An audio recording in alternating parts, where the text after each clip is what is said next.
বিএনপির দায়ের করা মামলায় গ্রেপ্তার দেখানো হলো সাবেক প্রধান নির্বাচন কমিশনার KM নুরুল হুদাকে। রোববার সন্ধ্যার পর রাজধানীর উত্তরায় স্থানীয়রা তাকে আটক করে পুলিশের হাতে তুলে দেয়। এ সময় হেনস্থার শিকার হন তিনি।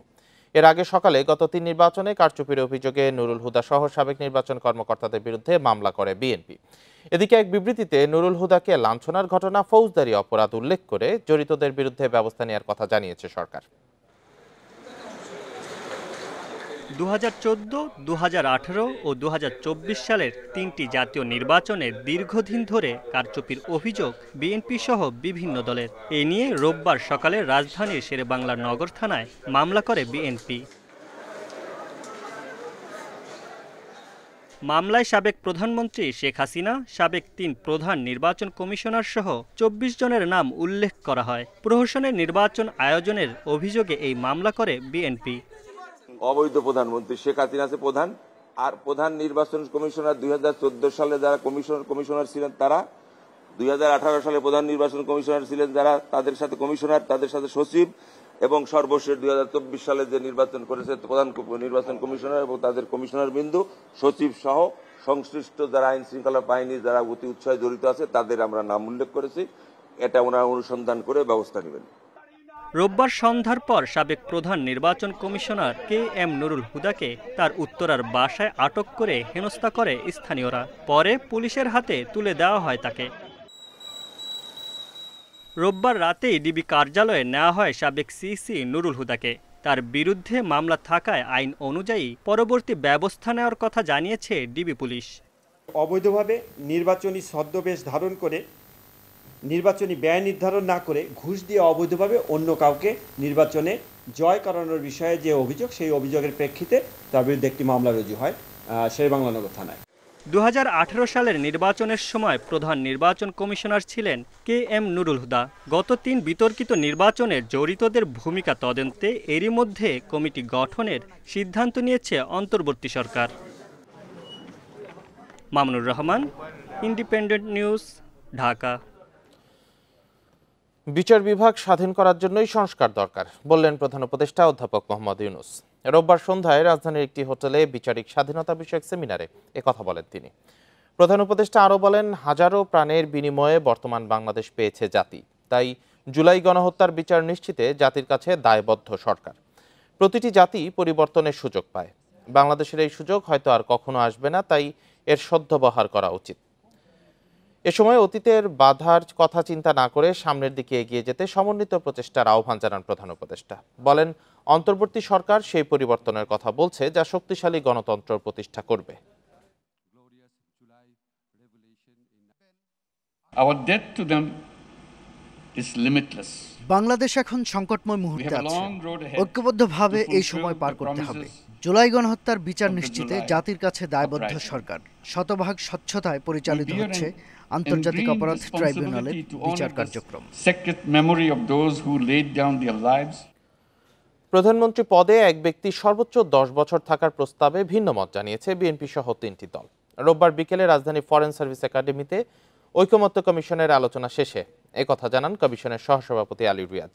বিএনপির সালাউদ্দিন আহমেদ বলেন, প্রধানমন্ত্রীর মেয়াদ নিয়ে দলীয় ফোরামে আলোচনা করে সিদ্ধান্ত নেওয়া হবে।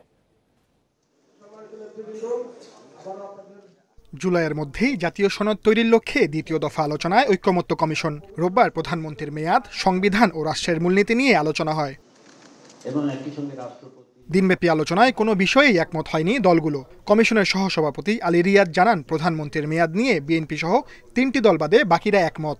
3টি দলের পক্ষ থেকে বলা হয়েছে যে বিষয়টি নিয়ে তারা পুনর্বিবেচনা করবেন। তারা এই জায়গাটাতে কিছুটা ভিন্ন মত পোষণ করেন এবং তারা তাদের নীতি নির্ধারকদের সাথে গিয়ে আলাপ আলোচনার মাধ্যমে ফেরত আসবেন। সংবিধানের মূলনীতি নিয়ে 2 মেরুতে দলগুলো। বামজোট ও বিপ্লবী ওয়ার্কার্স পার্টি বলছে, 72-এর সংবিধানের মূলনীতি বহাল রাখতে হবে।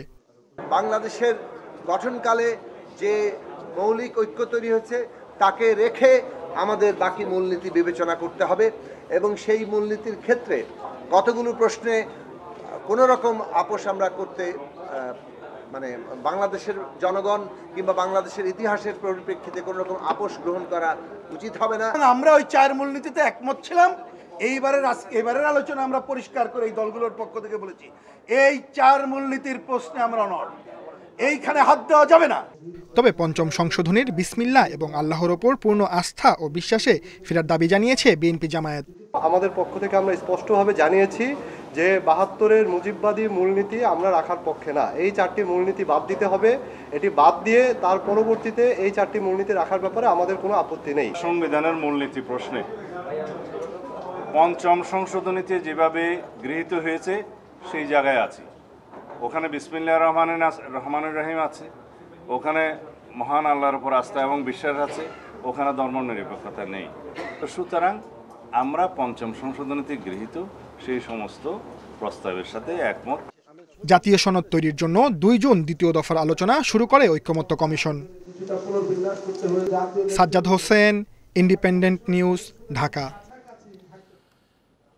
নিবন্ধন পাওয়ার পর নির্বাচনে জয়ী হয়ে আগামী সরকার গঠনের আশাবাদী জাতীয় নাগরিক পার্টি এনসিপি। দলটির মুখ্য সমন্বয়ক নাসিরউদ্দিন পাটোয়ারি বলেন, আগামী সংসদে 400 আসনের মধ্যে 300টিতে তারা জয়ী হবেন বলে আশাবাদী।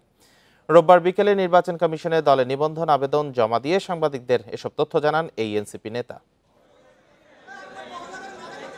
নিবন্ধন আবেদন জমা দেওয়ার শেষ দিন সকাল থেকেই কমিশনে আসতে থাকে বিভিন্ন নামের নতুন নতুন রাজনৈতিক দল। যথারীতি জমা দেয় নিজ নিজ দলের নিবন্ধন আবেদন। সব দলের প্রতিনিধিরাই দাবি করেছেন নিবন্ধন বিধিমালার সব শর্ত তারা পূরণ করেছেন। বিধিমালায় যেসব শর্তের কথা বলা হয়েছে সেই সকল শর্ত প্রতিপালন করেই আমরা আবেদনপত্র জমা দিয়েছি। যতটুকু চাহিদা আছে তার চেয়ে অনেক বেশি আমরা সদস্য, কর্মী, আমাদের কমিটি, আমাদের অফিস যা যা রিকোয়ারমেন্ট সব করতে সক্ষম হয়েছি। বিকেল 4টার দিকে আবেদন জমা দিতে কমিশনে আসে জাতীয় নাগরিক পার্টির একটি প্রতিনিধি দল। নির্ধারিত শাখায় আবেদন জমা দেয় তারা। প্রতীক হিসেবে শাপলা বরাদ্দ পেতে আগ্রহী দলটি। দলটির রাজনৈতিক সম্ভাবনা নিয়ে কথা বলেন মুখ্য সমন্বয়ক। আগামীর পার্লামেন্ট ভোট ব্যাংকে এনসিপির শাপলা প্রতীকে পুরো বাংলাদেশের মানুষ জয় জয়কার করে দিবে। এনসিপির নেতৃত্বে নতুন সরকার গঠন হবে। 400 আসনের মধ্যে 300 আসন এনসিপির ঘরে থাকবে ইনশাল্লাহ, এবং এবারই এনসিপি পার্লামেন্টে জাতীয় সরকার গঠন করবে। পরে ট্রাক ভর্তি নিবন্ধন আবেদনের নথি নিয়ে কমিশনে ঢুকেন দলটির আহ্বায়ক। প্রক্রিয়া শেষে নির্বাচন প্রশ্নে দলের অবস্থান তুলে ধরেন। জাতীয় ঐক্যমত্য কমিশনের সংস্কারের একটি কার্যক্রম চলছে এবং আমরা ডক্টর মোহাম্মদ ইউনূস উনি জাতির কাছে কমিটমেন্ট দিয়েছেন যে জুলাই মাসের মধ্যে জুলাই সনদ হবে এই ঐক্যমতের ভিত্তিতে। ফলে আমাদের কাছে এখনও প্রধান প্রায়োরিটি হচ্ছে কিন্তু সংস্কার। ফলে সংস্কারের উপর নির্ভর করেই নির্বাচনের বিষয়ে আমরা আসলে সিদ্ধান্ত নিব। সাংবাদিকদের প্রশ্নের জবাবে নাসিরউদ্দিন পাটোয়ারি বলেন, এই নির্বাচন কমিশন পুনর্গঠন হবে। ইসি পুনর্গঠন হবে, আমরা বিকল্প বি অপশনে যাচ্ছি না।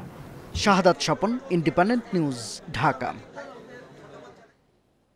করোনায় আক্রান্ত হয়ে গত 24 ঘন্টায় 5 জন মারা গেছেন, যা এবছরে একদিনে সর্বোচ্চ।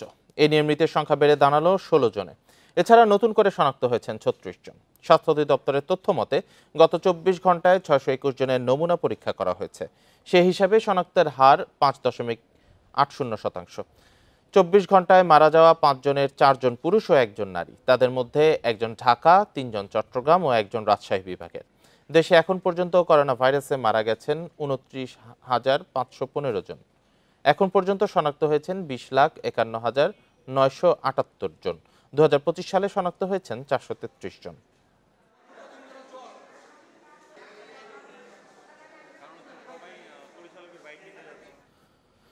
চট্টগ্রামে করোনা আক্রান্তর চেয়ে বেশি আতঙ্ক তৈরি করছে মৃত্যু হার। চলতি মাসে এ পর্যন্ত করোনায় মারা গেছেন 4 জন। বিশেষজ্ঞরা বলছেন, জটিল রোগের রোগীরা করোনা আক্রান্ত হলে মৃত্যু ঝুঁকি বেশি। তাই কোনো উপসর্গ দেখা দিলে হাসপাতালে চিকিৎসা নেওয়ার পরামর্শ তাদের। চট্টগ্রামে চলতি মাসের 4 তারিখ প্রথম করোনা রোগী শনাক্ত হয়। আক্রান্তের 12 দিনের মাথায় মারা যান তিনি। এ পর্যন্ত জেলায় মোট করোনা রোগী 74 জন।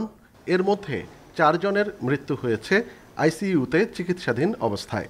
14 বছরের কিশোর থেকে 75 বছরের বৃদ্ধও রয়েছেন মৃতের তালিকায়। বিশেষজ্ঞরা বলছেন, মারা যাওয়া 4 জনই কিডনি, হৃদরোগ ও ক্যান্সারে ভুগছিলেন।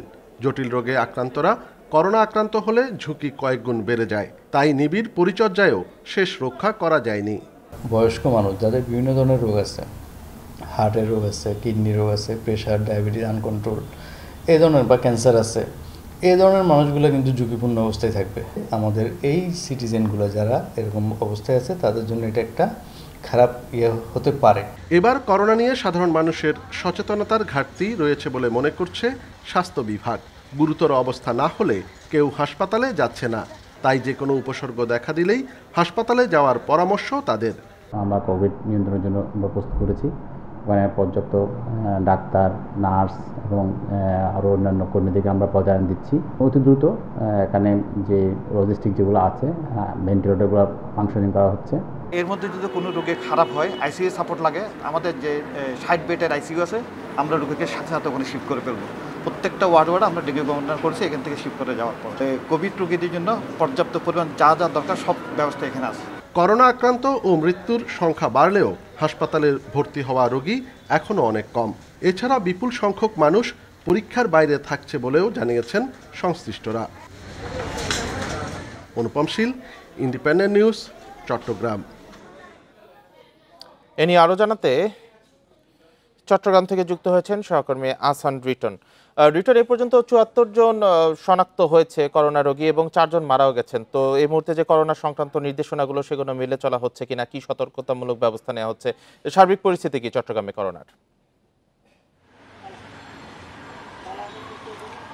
দেখুন, আসলে গত 20 থেকে 22 দিনে চট্টগ্রামে 74 জনের মধ্যে পর্যন্ত করোনা সংক্রান্ত হয়েছে এবং আপনি জানেন যে ইতিমধ্যে 4 জন মারাও গেছেন। তার মধ্যে গতকালকেই 2 জন মারা গেছেন এমন খবর আমাদের কাছে আছে এবং আমরা দেখছি যে 4 জন মারা গেছে তারা আসলে আগে থেকে নানা রকমের কিডনি, হার্ট এবং অন্যান্য জটিল রোগে ভুগছিলেন। সে কারণে তারা অল্পতেই আসলে কাহিল হয়ে গেছেন এবং সেক্ষেত্রে মারা গেছেন। আমরা আসলে দেখছি এই যে মৃত্যুর হার ক্রমশ বাড়তির দিকে, আক্রান্তের হারও আমরা দেখছি প্রতিদিন 2-4 জন করে বাড়ছে। গতকালকে আমরা দেখেছি একসঙ্গে 12 জনকে শনাক্ত করা হয়েছে চট্টগ্রামে। তারপরও মানুষের মধ্যে যে সচেতনতা থাকার কথা ছিল সেটি কোনোভাবেই নেই।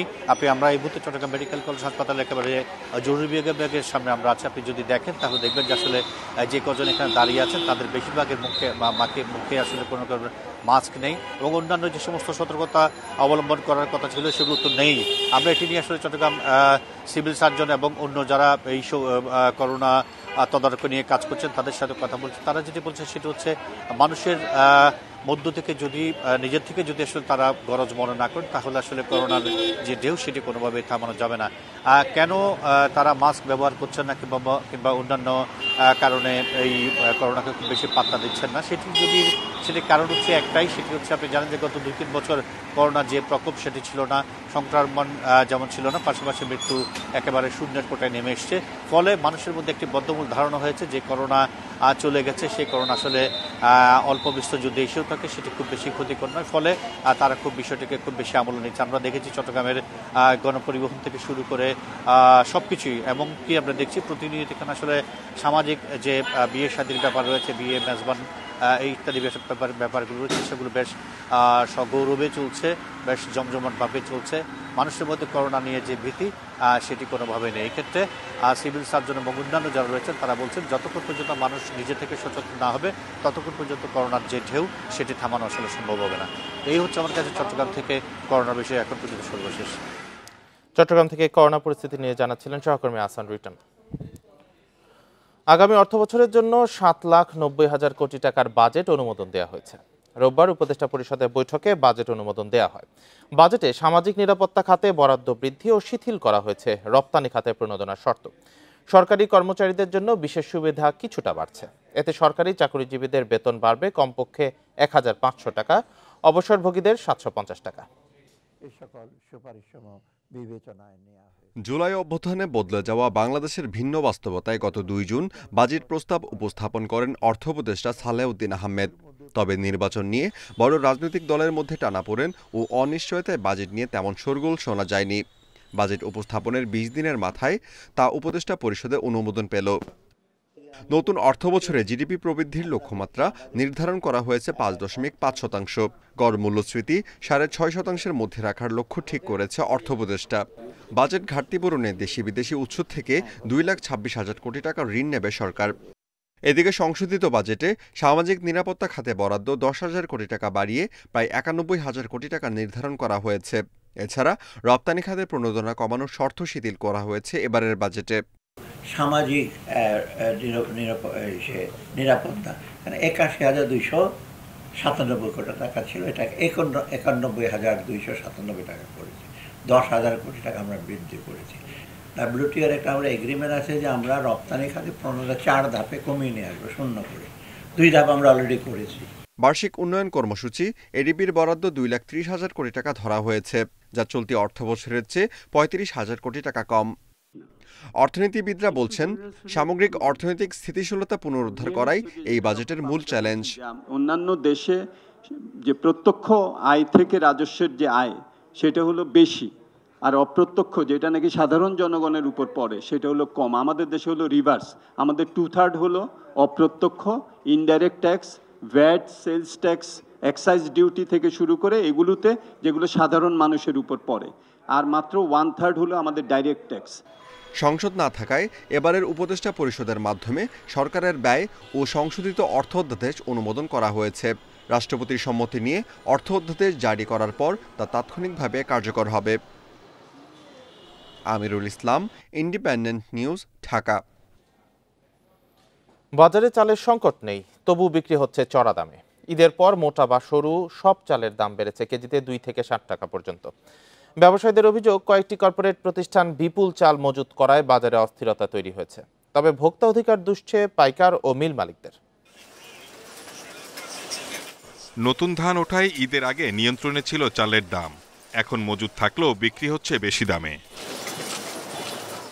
এক সপ্তাহে মিনিকেট চালের দাম বেড়েছে কেজিতে 5 টাকা, দাম 80 টাকার বেশি। 58 টাকার নিচে মিলছে না মোটা চাল। টিসিবির হিসাবে এক সপ্তাহে চালের দাম বেড়েছে 3.5%। দাম বাড়লে তো ওনারা তো সুযোগ পাই একটা, এখন আমরা কিনতে গেলে সেটা আমরা ভুক্তভোগী। বর্তমানে মনে করেন ব্যবসাটা গেছে, মনে করেন আপনার বড় বড় শিল্পপতি, বড় বড় গ্রুপ অফ কোম্পানি গেছে, ওনারা মনে করেন আপনার ধানগুলো একসাথে মনে করেন কিনা ফেলালে মনে করেন ধান দেখা গেছে, মনে করেন ধানের সংকট দেখা যায়। ধান চালের মূল যোগান আসে নওগাঁ থেকে।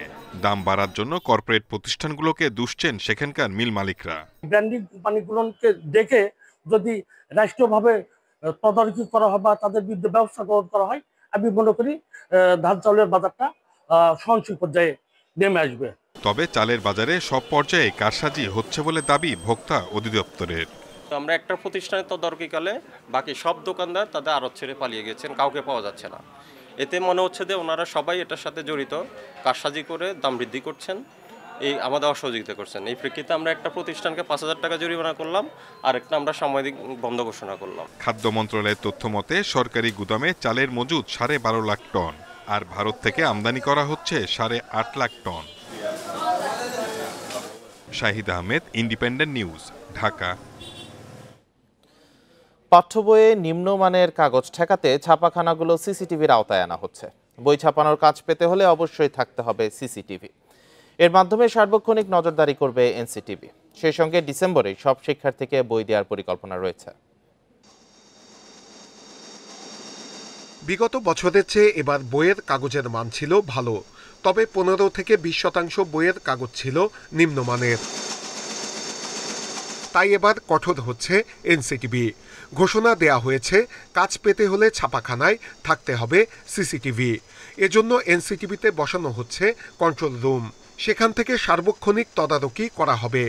প্রতিটা প্রেসে, মেশিনগুলিতে এবং কাগজের রোলগুলি যেসব জায়গা আছে সেগুলি সিসি ক্যামেরার প্রভিশনের আমার টেন্ডার কোটেশনে আমরা ব্যবস্থা করেছি, এবং সেটার আইপি লিঙ্ক সহ আমরা নিয়ে আসছি। এই কারণে যে আমার এখানেই আমার পাশের রুমেই একটা কন্ট্রোল সেন্টার হবে। এবছর ছাপানো হবে 32 কোটি বই। এরই মধ্যে দরপত্রের প্রক্রিয়া শুরু হয়ে গেছে।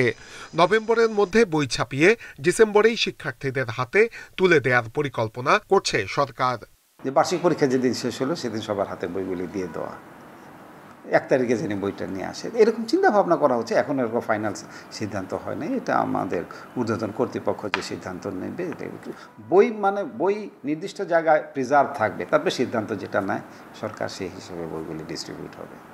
মুদ্রণ মালিক সমিতি বলছে, কোনো প্রতিষ্ঠান যাতে সক্ষমতার বেশি কাজ না পায় সেদিকে সতর্ক থাকতে হবে। কাগজ নেওয়ার ক্ষেত্রে অন্যান্য ক্ষেত্রে যে পরিকল্পনা নিয়েছে অত্যন্ত সুষ্ঠু পরিকল্পনা। শুধু 2টা জায়গায় করতে হবে যাতে পর্যাপ্ত পরিমাণ সামর্থ্যের বাইরে কেউ কাজ না পায়, এবং যারা ইচ্ছাকৃত বিলম্ব করে পরে খারাপ বই দিয়ে এদেরকে প্রতিহত করা। এই দুই জায়গায় হাত দিলে আমার বিশ্বাস এনসিটিভি যথাযথ মানে যথাসময়ে বই দেওয়া সম্ভব। নিম্নমানের কাগজে বই দেয়া 16টি প্রতিষ্ঠান চিহ্নিত করা হয়েছে। এদের বিরুদ্ধে আইনি ব্যবস্থা নিচ্ছে এনসিটিভি। নূরে আলম, ইন্ডিপেন্ডেন্ট নিউজ, ঢাকা। 24 ঘন্টার মধ্যে ঢাকা মেডিকেল কলেজের হোস্টেল পরিদর্শনে স্বাস্থ্য উপদেষ্টাকে আলটিমেটাম দিয়েছে শিক্ষার্থীরা। রোববার বেলা 12টার মধ্যে হল ছাড়ার নির্দেশ দেওয়া হলেও যাননি ছাত্ররা। পাশাপাশি 5 দাবিতে আন্দোলন চালিয়ে যাওয়ার ঘোষণা তাদের। এদিকে অধ্যক্ষের দাবি, শিক্ষার্থীরা নিয়ম মাফিক বরাদ্দ না মানায় সংকট। প্রশাসনিক বরাদ্দ অনুসারে সবারই সুষ্ঠু আবাসন সম্ভব। ঢাকা মেডিকেল কলেজের ফজলে রাব্বি হলের 4র্থ তলায় খসে পড়েছে পলেস্তারা, ফাটল ধরেছে দেয়ালে। বসবাসের জন্য ঝুঁকিপূর্ণ হওয়ায় গত বছর মে মাসে এই তলাটিকে পরিত্যক্ত ঘোষণা করে গণপূর্ত অধিদপ্তর। এখনও সেখানকার বিভিন্ন কক্ষে বাধ্য হয়ে থাকতে হচ্ছে অনেক শিক্ষার্থীকে। আবাসন সংকট সমাধান সহ 5 দফা দাবিতে মেডিকেলের শিক্ষার্থীরা আন্দোলনে নামলে শনিবার কলেজ বন্ধ ঘোষণা করে কর্তৃপক্ষ। রোববার দুপুরের মধ্যে হল ছাড়তে বলা হয়। সেই নির্দেশনা প্রত্যাখ্যান করে আন্দোলন অব্যাহত রাখার ঘোষণা দেন শিক্ষার্থীরা। 24 ঘন্টার মধ্যে স্বাস্থ্য উপদেষ্টা ও মন্ত্রণালয়ের প্রতিনিধিদের হল পরিদর্শনে আসার আলটিমেটাম দেন তারা। দরকার হলে আমরা একটু ঝুঁকি নিয়ে হলো আন্দোলনটা কয়েকদিন চালিয়ে যাই, যাতে নতুন বাজেটে আমাদের নতুন বিল্ডিং এবং পাশাপাশি এই কয়েকদিন থাকার জন্য বিকল্প আবাসনের যাতে ব্যবস্থাটা তাড়াতাড়ি হয়ে যায়। এই জন্যই আমাদের সবসময় একটা আশা দেয় যে এটা হবে, কিন্তু সেই আশাগুলো কিন্তু আসলে ফুলফিল হয় না। আমাদের এই দাবি আদায়ের লড়াই চলতে থাকবে এবং যেহেতু ভবনের কোনো সংস্কার হচ্ছে না, সেহেতু আমরা হলত্যাগ করছি না। এদিকে কলেজ কর্তৃপক্ষের দাবি, অনেক শিক্ষার্থী ইচ্ছামতো রুম দখলে রাখায় দেখা দিয়েছে সংকট। প্রশাসনিকভাবে হল বরাদ্দ হলে সবার সমানভাবে আবাসন নিশ্চিত করা সম্ভব। 755 জন শিক্ষার্থীর বিপরীতে 766টি সিট বরাদ্দের সুযোগ রয়েছে। সিনিয়র ছাত্রদের একরকম চাহিদা আছে, কেউ এক রুমে 2 জন থাকতে চায়, কেউ এক রুমে 3 জন থাকতে চায়, তার চেয়ে বেশি থাকবে না। 6টা ব্যাচের ছাত্র সংখ্যা 755 জন। ওই 4 তলা বাদ দিয়ে যে গণরুমের কথা বলা হচ্ছে, সেই গণরুম বাদ দিয়ে 766 জন ছাত্রের অ্যালটমেন্ট দেওয়া সম্ভব। অধ্যক্ষ জানান, নতুন হল করার দাবি জানিয়েছে কলেজ প্রশাসন। এর আগে গত 15 বছরে ঢাকা মেডিকেল কলেজের জন্য বিভিন্ন প্রকল্প নেওয়া হলেও একনেকে পাশ হয়নি একটিও। Arfatur Rahman, Independent news, Dhaka. প্রায় 4 দশক ধরে বন্ধ লালমনিরহাটের মোগলহাটে স্থলবন্দর। বন্দরটি বন্ধ থাকায় 100 কিলোমিটার ঘুরে ভারতে যাতায়াত ও পণ্য পরিবহন করতে হচ্ছে ব্যবসায়ীদের। স্থানীয়রা বলছেন, মোগলহাটে শুল্ক স্টেশন ও চেকপোস্ট চালু হলে শুধু ভারত নয়, নেপাল, ভুটানের সঙ্গেও বাণিজ্যের নতুন দ্বার উন্মোচিত হবে। 1988 সালের ভয়াবহ বন্যায় ধরলা নদীর ভাঙনে ক্ষতিগ্রস্ত হয় লালমনিরহাটের মোগলহাট রেলওয়ে সেতু। নদীগর্ভে বিলীন হয় 1 কিলোমিটার সংযোগ সড়কও। এতে বন্ধ হয়ে যায় ইমিগ্রেশন ও স্থলবন্দর কার্যক্রম। এরপর কেটে গেছে প্রায় 4 দশক, তবুও চালুর উদ্যোগ নেয়নি কর্তৃপক্ষ। লালমনিরহাট শহর থেকে মোগলহাট 10 কিলোমিটার, মোগলহাট থেকে ভারতের গীতালদহ মাত্র 3 কিলোমিটার। এটি ভারত, নেপাল ও ভুটানে যাতায়াতের অন্যতম পথ ছিল। বর্তমানে এই পথ বন্ধ থাকায় যাত্রী ও পণ্যবাহী যানবাহনকে ঘুরে যেতে হয় প্রায় 100 কিলোমিটার বুড়িমারি চেকপোস্ট হয়ে।